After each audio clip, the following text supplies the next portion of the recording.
भारत के ज्ञात इतिहास में कामुक वीरती के चरित्र के रूप में अकबर ने तो मानवता की सारी मर्यादाएं तोड़ दी थी। क्या शत्रु क्या मित्र, क्या हिंदू क्या मुसलमान, क्या प्रजा क्या दरबारी, किसी की भी सुंदर बहन बेटी इस कामी कीड़े की वासना से नहीं बच पाई थी। देश गुलाम हो चुका था। विजय प्राप्त किए गए राज्यों से सुंदर महिलाएं लूट लाने का सिलसिला बंद हो गया था। पूरा भारत अकबर की प्रजा बन चुकी थी। मुस्लिम प्रजा के साथ साथ हिंदुओं ने भी पर्दा प्रथा को अपना लिया था। इस कारण बुर्के और घूंघट में छिपी सुंदर स्त्रियों को ढूंढ निकालना आसान नहीं था। दरबारियों के जनान खाने सुंदर हिंदू मुसलमान महिलाओं से भरे पड़े थे। दरबारियों की कन्याएं भी जवान हो रही थी, किंतु पर्दे की ओट में थी। अकबर ने अपने दरबारियों और प्रजा की सुंदर महिलाओं को खोजने का एक आसान उपाय निकाला। उसने राजधानी में मीना बाजार लगाने की परंपरा डाली। आगरा के किले के सामने मैदान में मीना बाजार लगना प्रारंभ हुआ। शुक्रवार को पुरुष वर्ग तो 5 बार की नमाज में व्यस्त रहता था। इस दिन किले में और किले के आसपास पुरुषों का प्रवेश वर्जित था। पूरे मैदान में महिलाएं दुकान सजाकर बैठती थी और महिलाएं ही ग्राहक बनकर आ सकती थी। अकबर का आदेश था कि प्रत्येक दरबारी अपनी महिलाओं को दुकान लगाने के लिए भेजे। नगर के प्रत्येक दुकानदार को भी हुक्म था कि उनके परिवार की महिलाएं अपनी वस्तुओं की दुकान लगाएं। इस आदेश में चूक छम नहीं थी। किसी सेठ और दरबारी की मीना बाजार में दुकान का न लगाना अकबर का कोप भाजन बनना था। धीरे धीरे मीना बाजार जमने लगा। निर्भय बेपर्दा महिलाएं खरीद फरोख्त के लिए घूमने लगी। अकबर की कुटनियां और स्वयं अकबर स्त्री वेश में मीना बाजार में घूमने लगे। प्रति सप्ताह किसी सेठ या दरबारी की सुंदर महिला पर गाज गिरती, वह अकबर की नज़रों में चढ़ जाती। अकबर की कुटनियां किसी भी प्रकार उसे किले में पहुंचा देती। कुछ तो लोक लिहाज का भय, कुछ पति के प्राणों का मोह लूटी पीटी महिलाओं का मुंह बंद कर देता। साथ ही अन्य महिलाओं द्वारा यदि पुरुषों तक बात पहुंचती भी तो मौत के डर से मन मसोस कर रह जाते। अस्मतें लूटती रही और मीना बाजार चलता रहा। कभी कभी कोई अत्यंत सुंदर स्त्री अकबर को भा जाती और वह उसके घर वालों को संदेश भिजवा देता कि डोला हरम में भिजवा दे।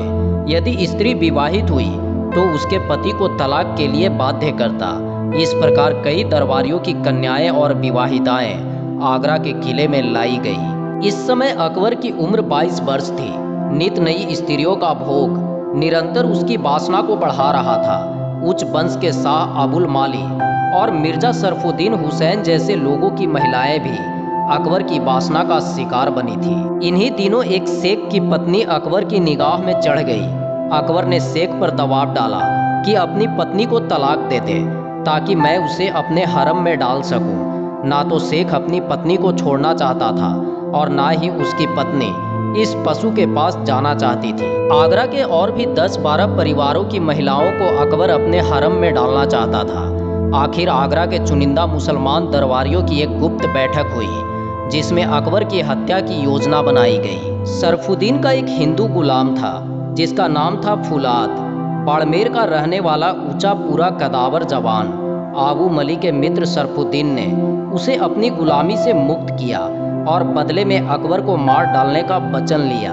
सदा अंग रचकों से घिरे रहने वाले अकबर को तलवार या भाले से मारना संभव नहीं था। बंदूकें उस समय बारूद की 1 नाल या 2 नाल की हुआ करती थी जिनसे 1 या 2 बार ही फायर किया जा सकता था। तब निर्णय हुआ कि तीर से अकबर को मारा जाए। तीर भी अधिक दूरी से मारना था। इस कारण मजबूत कमान की जरूरत पड़ी ताकि तीर शरीर के भीतर तक बैठ सके। फुलाद ने तीरंदाजी के अभ्यास में कई धनुष तोड़ डाले। फिर एक लोहे का बना कंधारी धनुष उसे दिया गया। लोहे के धनुष से अभ्यास के बाद घातक दल अफसर की तलाश में रहने लगे। आगरा में तो काम बना नहीं। पता लगा जनवरी 1564 में अकबर शेख निजामुद्दीन औलिया की दरगाह पर जियारत के लिए जाना चाहता है। घातक दल के लोग जनवरी के प्रथम सप्ताह में दिल्ली पहुंच गए और उपयुक्त स्थान की तलाश कर घात लगाकर बैठ गए। औलिया की दरगाह के मार्ग में महामंगा द्वारा निर्मित एक 2 मंजिला मदरसा भी था। इसी मदरसे की छत पर फुलाद तीरों का तरकस लेकर बैठ गया। महामंगा के पुत्र आदम खां को किले की दीवार से गिराकर अकबर ने मरवाया था और पुत्र के गम में कुछ दिन बाद महामंगा भी मर गई थी। महामंगा का परिवार भी अकबर के खून का प्यासा था और हत्या योजना में शामिल था। 11 जनवरी 1564 को अकबर ने औलिया की दरगाह पर जा दर्शन किए। अकबर दरगाह से लौट रहा था। उसके अंगरक्षक बिखरे हुए थे।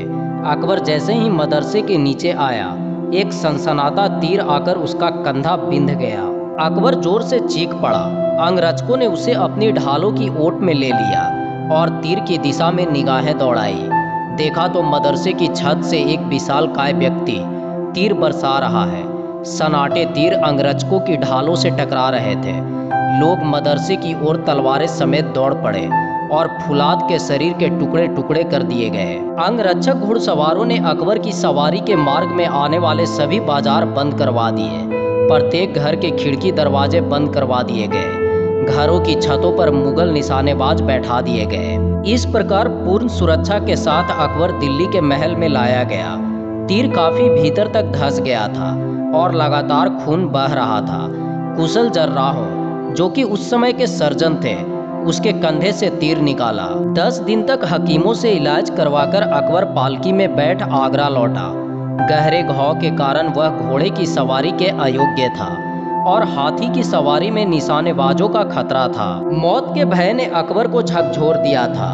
उसने बलात् लोगों की पत्नियां छीनना तो बंद कर दिया, लेकिन मीना बाजार चलता रहा और महिलाओं की आबरू लुटती रही। फर्क इतना था कि औरतें हमेशा के लिए हरम में रोकी नहीं जाती थी। 1 आध दिन या कुछ घंटों के बाद छोड़ दी जाती थी।